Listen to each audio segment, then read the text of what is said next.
देख रहे हैं न्यूज़ 7 हिंदी। राष्ट्र प्रथम।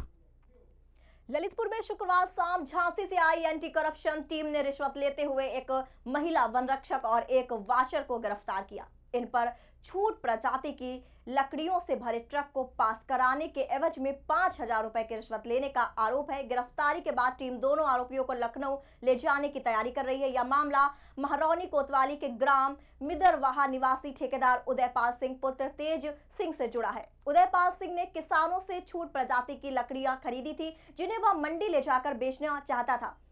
छपरट रेंज से ट्रक निकालने के लिए वनरक्षक प्रिया कुमारी और वाचर जहर सिंह ने उनसे 7,000 रुपए की रिश्वत मांगी थी। जब ठेकेदार उदयपाल सिंह ने इतनी बड़ी रकम देने से मना किया तो उन्होंने बताया कि 5,000 रुपए तक तय हुई। पीड़ित ठेकेदार ने इसकी शिकायत झांसी रेंज की वन संरक्षक टीम से की, जिसके बाद एंटी करप्शन टीम को इसकी जानकारी दी गई। एंटी करप्शन टीम शुक्रवार शाम महारौनी पहुंची। शाम करीब 7 बजे महिला वनरक्षक प्रिया कुमारी ने ठेकेदार को 5,000 रुपए लेने के लिए कार्यालय के बाहर छटपट रोड पर बुलाया। जब ठेकेदार ने प्रिया कुमारी को पैसे दिए तो उसने वाचर जहर सिंह को पैसे देने के लिए कहा। ठेकेदार ने जैसे ही वाचर जहर को पैसे दिए, उसी दौरान एंटी करप्शन टीम ने दोनों को रंगे हाथों पकड़ लिया।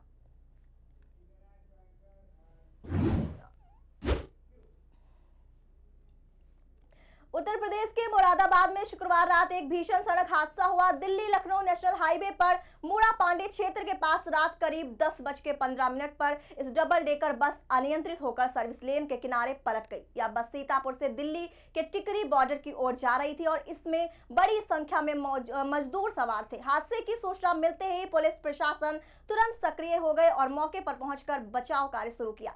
स्थानीय पुलिस ने सभी घायलों को नजदीकी अस्पताल पहुंचाया। पुलिस अधिकारियों ने घटनास्थल का निरीक्षण करने के साथ साथ जिला अस्पताल पहुंचकर घायलों का हालचाल भी जाना।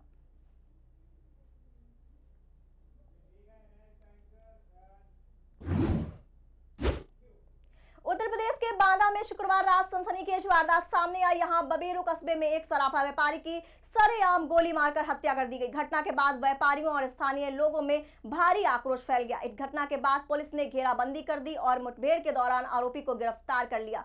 उसके दोनों पैरों में गोली लगी। पुलिस ने उसे अस्पताल पहुंचाया। उस दौरान आरोपी कहता रहा, बाबूजी गलती हो गई, माफ कर दीजिए। बबेरू कोतवाली क्षेत्र के दुर्लोक के रहने वाले तेज सोनी प्रतिष्ठित सराफा व्यापारी थे। शुक्रवार रात वह किसी काम से बाजार गए थे। इसी दौरान हमलावर ने उन पर फायरिंग कर दी। एक गोली सीधे उनके सीने में लगी, जिससे वह गंभीर रूप से घायल होकर जमीन पर गिर पड़े। गोली चलने की आवाज सुनते ही बाजार में अफरा तफरी मच गई। स्थानीय लोगों ने तत्काल पुलिस को सूचना दी। पुलिस मौके पर पहुंची और घायल व्यापारी को अस्पताल ले जाया गया, लेकिन डॉक्टरों ने जांच के बाद उन्हें मृत घोषित कर दिया। घटना के बाद एसपी ने कई टीमों का गठन किया। चारों तरफ से घेराबंदी कर दी गई और महज 2 घंटे में आरोपी 60 वर्षीय असलम को मुठभेड़ के दौरान गिरफ्तार कर लिया गया।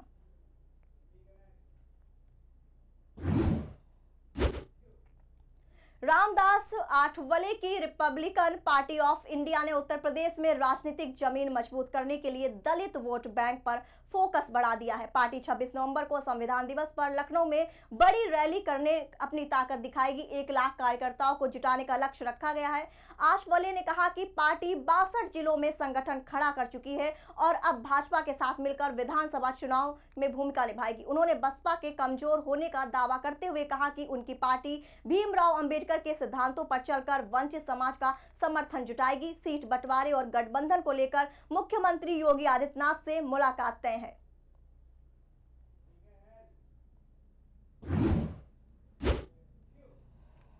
राजधानी लखनऊ में सीएम योगी आदित्यनाथ ने शनिवार को स्वर्गीय हेमवती नंदन बहुगुणा की जयंती पर पुष्पार्पित कर उन्हें नमन किया। इस मौके पर उन्होंने कहा कि हेमवती नंदन बहुगुणा का जन्म पौड़ी गढ़वाल में हुआ था। वह भारत की राजनीति के महत्वपूर्ण स्तंभ थे। भारत छोड़ो आंदोलन में शामिल रहे। यूपी के मुख्यमंत्री और मंत्री के रूप में भूमिका निभाई। केंद्र सरकार के कई मंत्रालयों में भी अपनी सेवाएं दी।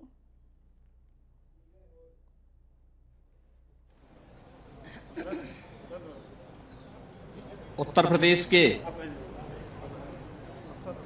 पूर्व मुख्यमंत्री स्वर्गीय हेमवती नंदन बहुगुणा जी की आज पावन जयंती है। इस अवसर पर बहुगुणा जी की स्मृतियों को नमन करते हुए उत्तर प्रदेश सरकार की ओर से मैं विनम्र श्रद्धांजलि अर्पित करता हूं। स्वर्गीय हेमवती नंदन बहुगुणा जी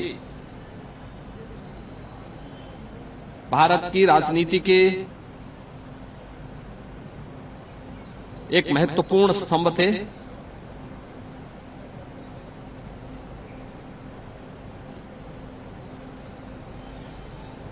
तत्कालीन उत्तर प्रदेश, जो आज का उत्तराखंड राज्य है, उसके पौड़ी गढ़वाल जनपद में 25 अप्रैल 1919 में उनका जन्म हुआ था। प्रारंभिक शिक्षा गांव में ही अर्जित करने के उपरांत उच्च शिक्षा के लिए वे प्रयागराज आ गए थे।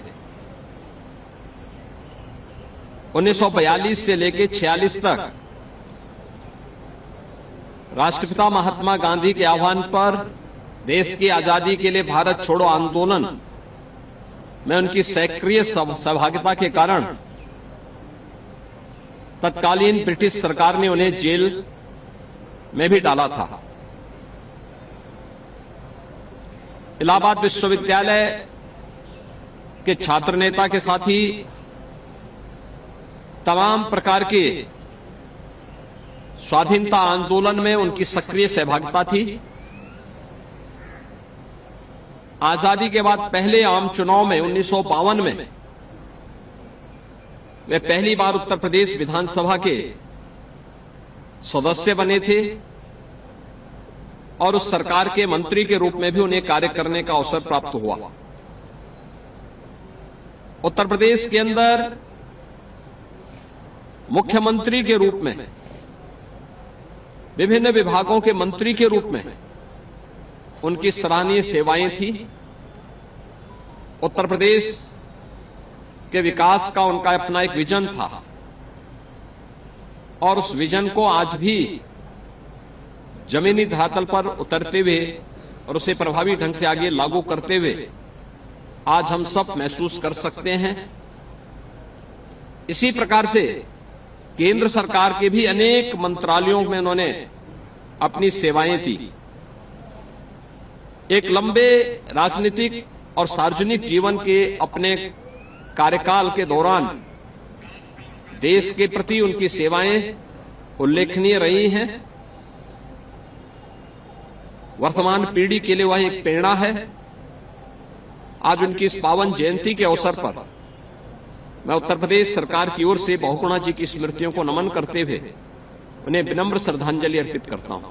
ये नया और बेहतर डीबीटी वाला घड़ी ओ इसमें भाई साहब, क्या डीबीटी? इस दाग को मिटाओ तो जाने। ये दाग नहीं, घड़ी के लिए बस निशान है। अब हुआ ना घड़ी का मुकाबला। डर्ट ब्लास्ट टेक्नोलॉजी के पावर ग्रैन्यूल्स दे फास्ट एक्शन सफाई, मिटाए जिद्दी दाग और दे बेहतरीन खुशबू। पहले इस्तेमाल करें फिर विश्वास करें। ये नया और बेहतर डीबीटी वाला घड़ी ओ इसमें भाई साहब, क्या डीबीटी? इस दाग को